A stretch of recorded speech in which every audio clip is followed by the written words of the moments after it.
25 janvier 1971, 25 janvier 2011. Triste anniversaire. L'Association des enfants et parents des victimes du Camboro a commémoré ce mardi 25 janvier 2011 le 40e anniversaire des pendaisons au pont 8 novembre. Suivi les témoignages des rescapés, des veuves, des enfants et amis des victimes.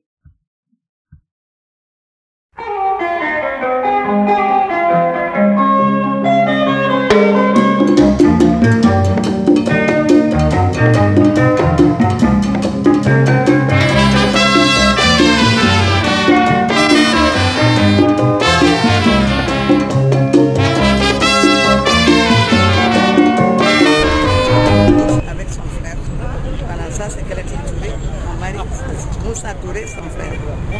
C'est le petit frère de Petit Touré.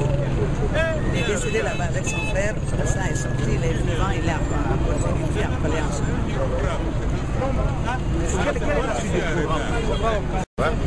Membre du Conseil national de transition, Commission nationale de réconciliation, droits de l'homme et solidarité, et président de l'Académie africaine.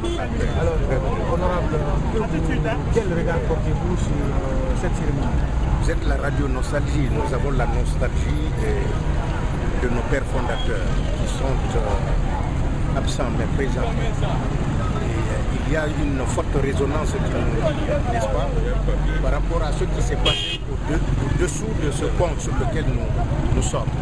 Ce pont, nous ne devons pas être dessus, nous sommes dessous, et avec la mémoire impérissable de nos pères et mères qui ont été pendus réellement ici par un régime cynique et qui continue, qui perdure, n'est-ce pas, parce que, comme le slogan le dit aujourd'hui, plus jamais cela, et il est important qu'on manifeste qu'on vienne sur ce pont et en étant sous le pont avec les nôtres, les immortels,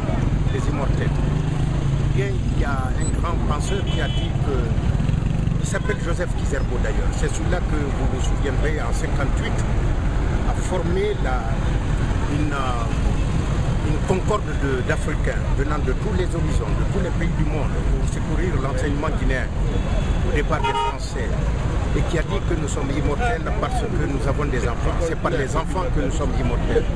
Donc c'est vous et moi, les enfants des disparus sous ce pont-là. C'est notre présence ici, notre indignation ici, qui font que nos papas, nos mamans, pendus sous ce pont, sont immortels. Je dis seulement pendus ici, mais dans toutes les régions de la République de Guinée. Moi-même, je suis témoin d'une scène macabre, parce que dans ma région natale, la Dabola, a été pendu, il était vivant et nous avons parlé ensemble. Voyez-vous, je ne peux pas ne pas être ici. Dieu merci, je remercie le Dieu Tout-Puissant de m'avoir fait vivre cet instant, parce que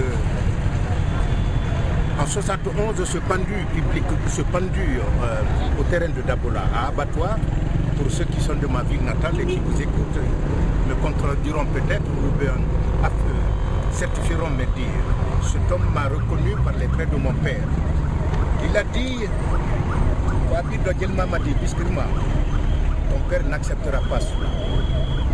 Et quand j'ai dit ça à mon père, et mon père est venu le lendemain, on a vu cet homme pendu, eh bien c'est depuis là que je suis parti en exil. Donc voilà presque environ 40 ans que je suis une mission, un combat. J'ai créé dans 30 pays africains, à commencer par la Guinée, le Centre africain de réhabilitation des victimes de la torture et de la répression. Et c'est ce fonds qui a aidé les victimes, les anciens détenus du Camboro. Et le président de cette organisation nous a quittés il n'y a pas si longtemps, du nom de Dr Ousmane Keïta, ancien détenu du Camboro qui a vécu 10 ans, n'est-ce pas, dans les jours de Camboro. Mesdames et messieurs, si on vous dit plus jamais cela, ce n'est pas un simple slogan, c'est une conviction, c'est une vie, il faut en faire une vie, n'est-ce pas, l'éternité. Plus jamais ça, c'est-à-dire nous sommes contre l'horreur, nous nous élevons contre l'obscurantisme, contre l'ignorance, contre les ténèbres. Et c'est ce que cela veut dire, plus jamais cela. L'ignorance et tout faire pour que la mémoire vive de nos pères fondateurs, n'est-ce pas, ne meurt pas. Parce que nous, les enfants, nous sommes ceux qui font qu'ils seront immortels. C'est par les enfants que nous sommes immortels. On respecte ça, il faut que ce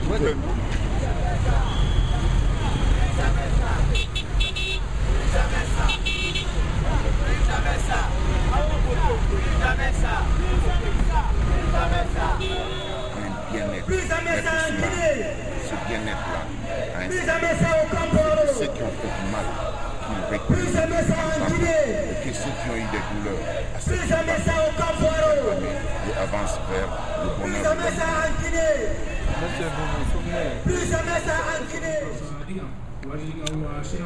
l'un des premiers signataires de la monnaie guinéenne.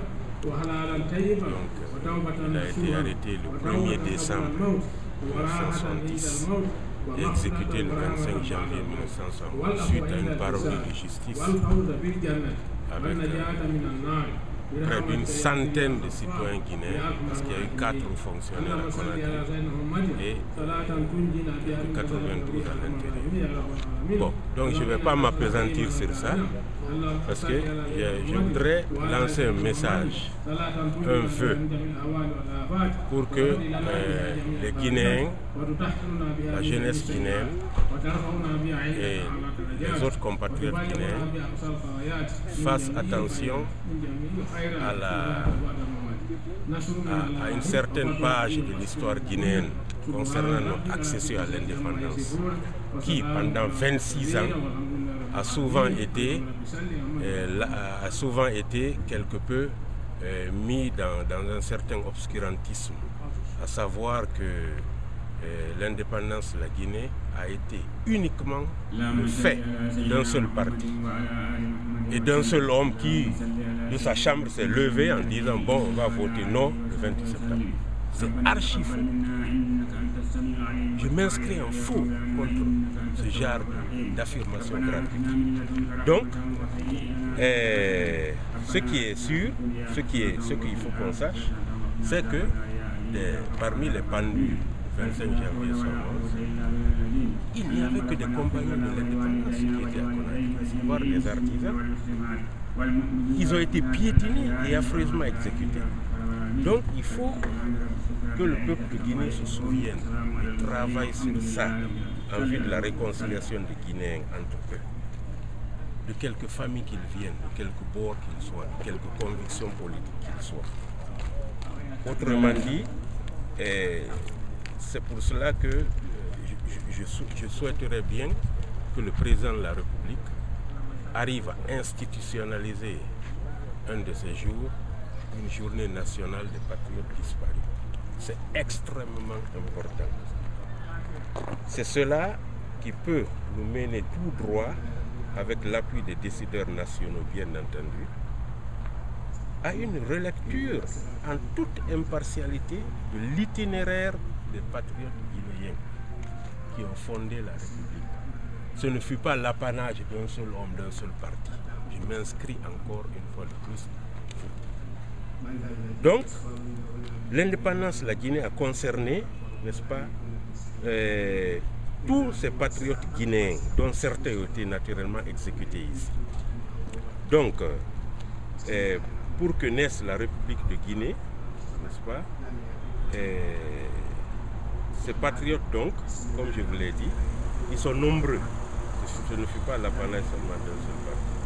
Donc, et puis il y a autre chose aussi. L'indépendance territoriale de la Guinée, non seulement elle n'a pas été le fait d'un seul parti, d'un seul homme, mais il faut qu'on sache qu'en faisant des études minutieuses à travers les documents d'archives, les Guinéens n'étaient pas préparés à cela, n'est-ce pas?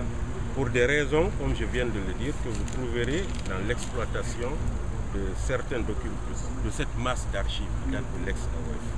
Donc tous les Guinéens, retenez ceci, doivent reconnaître naturellement le rôle historique qu'a joué le premier président de la Guinée, Ahmed Sékou Touré. Ça, c'est incontestable. Mais il n'a pas été l'unique artisan de l'indépendance. Et il l'a même reconnu lorsqu'il a été en juin 1963 au Congo-Brazzaville. au cours de mes recherches, j'ai fait la découverte, il a dit lui-même, citation, Sékou Touré qui parle. Je dirais en 2 mots, c'est Sékou Touré qui parle, que ce n'est pas Sékou Touré qui a libéré le territoire de la Guinée. C'est l'unité politique de la Guinée qui a libéré Sékou Touré de la domination coloniale. Je voudrais tout d'abord qu'on observe une minute de silence pour tous les disparus dans ces lieux et nos compagnons qui ne sont plus là depuis 2010.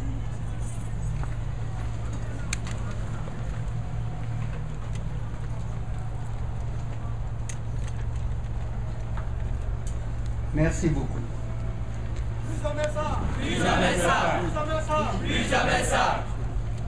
Comme les années précédentes, nous nous retrouvons de nouveau ce jour, 25 janvier 2011,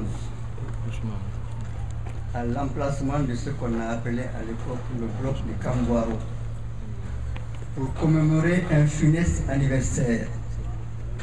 Il s'agit des pendaisons du 25 janvier 1971, prélude à une série de pendaisons dans toutes les préfectures du pays.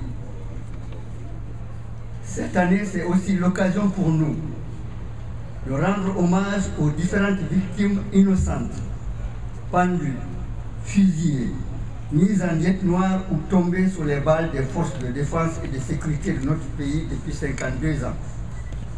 Avec, nous l'espérons, un baissé de rideau, les victimes du 28 septembre 2009 et celles des dernières consultations électorales de 2010.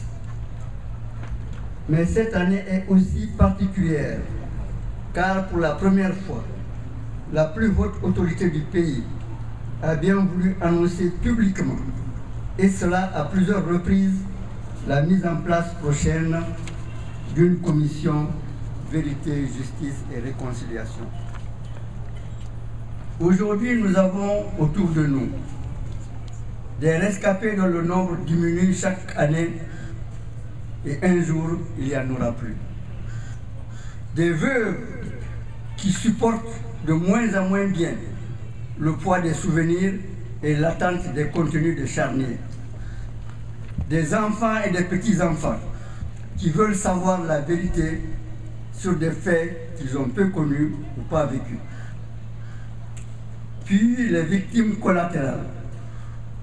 Si nous sommes tous réunis ici aujourd'hui, c'est parce que nous refusons catégoriquement l'amnésie collective de ceux qui voudraient tourner la page sans la lire en disant « on n'a rien vu, donc il ne s'est rien passé ». La réconciliation dont il s'agit n'est pas l'affaire de victimes et de bourreaux, mais l'affaire de tous les Guinéens, victimes directes ou non. Pour preuve, les témoignages de 2 Guinéens qui, sans être victimes directes, ont souffert dans leur âme et dans leur conscience suite aux liquidations de janvier 1971. Citation. Je me rappelle, en 1971, nous étions élèves de terminale au centre d'enseignement révolutionnaire de Donka, CER 2 août, de Conakry.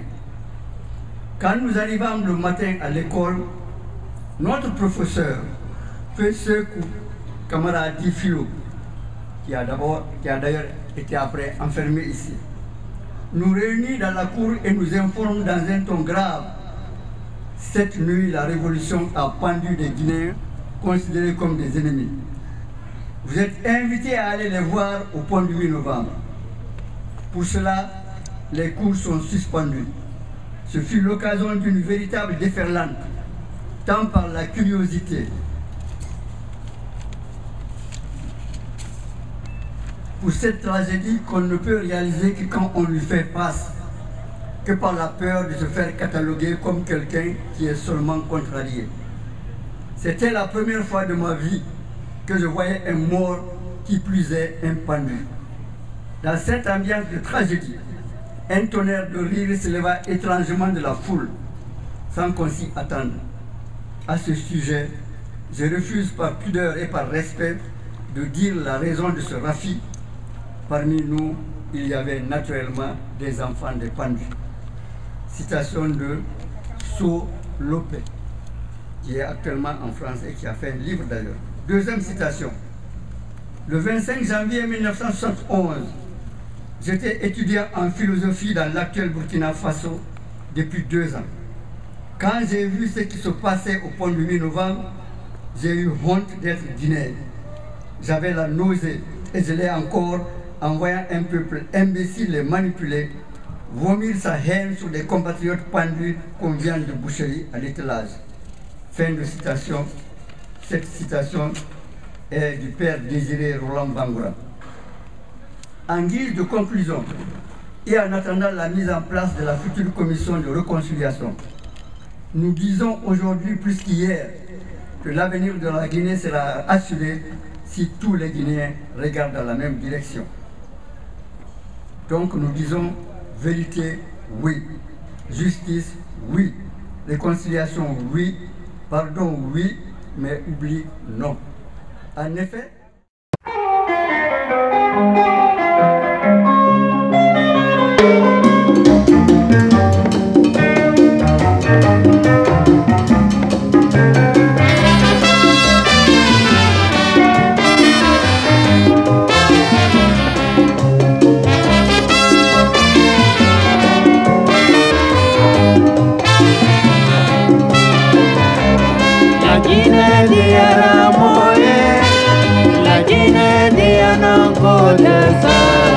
la Guinée boyara moye, la Guinée diana kodesa, ala no le mogono te kene ya bali mo dunyala.